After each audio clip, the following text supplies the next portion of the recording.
Okay, hello everyone. This is the session plan for tonight.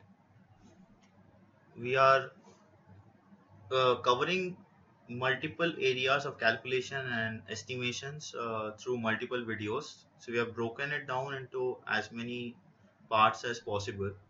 And here we go. So the first thing is we'll start off with calculation basics.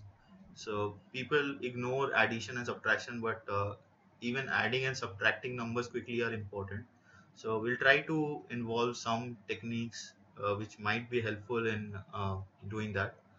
We'll follow that up with multiplication techniques.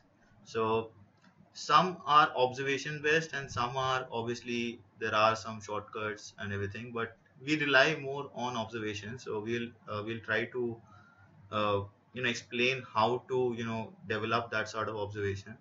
That is for the multiplications, and again in dividing, the ideas of approximations in divisions. I mean, divisions would also inculcate the area of percentages. So these are the basic things that we will begin with. We'll follow it up with some advanced calculations, so like squaring and cubing techniques, how to estimate square roots and cube roots quickly. I think many of you might be knowing this, very famous ones. But the next one and third point is a very, very important point. I mean, we tend to use binomials in some sort of approximation. So we'll try and discuss how to utilize binomial in approximation techniques.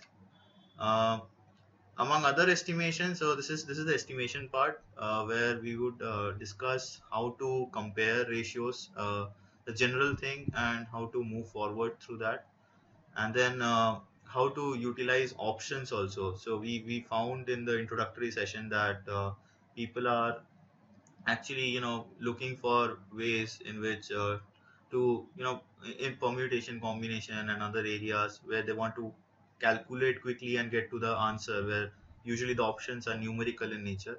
So how to use the options and actually not calculate and estimate through the options. So that is one other technique that we would discuss.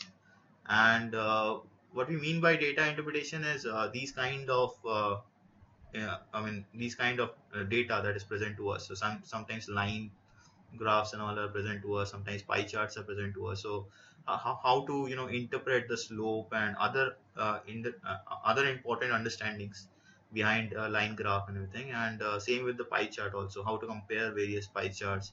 What should be the first thing when you look at when you have multiple pie charts in a particular DI problem.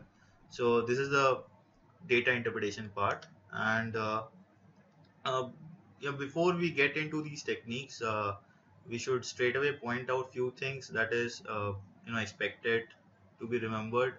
It's not a problem if you don't remember, but if you do remember, then some calculations becomes very easy. So squares up to 25, cubes up to 13. So when I say squares up to 25, it's not 5 square that I mean 25 square. Cubes up to 13 cube. Powers of 2 till 10 is mandatory. I mean, you must be remembering every power of 2 till 2 to the power 10. And same with 3 to the power 6. I mean, 3 to the power 6 and 9 cube is the same thing. So 3 to the power 6, that it is compulsory. Factorials again till 8 factorial would be helpful if you can remember it. Other few things we can take it up later on if required. So I mean the next sessions, this is not session, it's sessions that I should mention. So we would discuss few previous mock questions and how calculation techniques that we learned today in this session would be helpful in applying the same thing in actual mock papers and even in CAT papers. We would discuss some for CAT papers also, and any other request that you might have, we would also take that up in the following sessions. So thanks for joining in. Just stay tuned. We will upload the videos as soon as possible. So don't rush into it. Just give it some time to develop the videos and actually upload it. And uh, have a nice day and enjoy the session. Thanks you.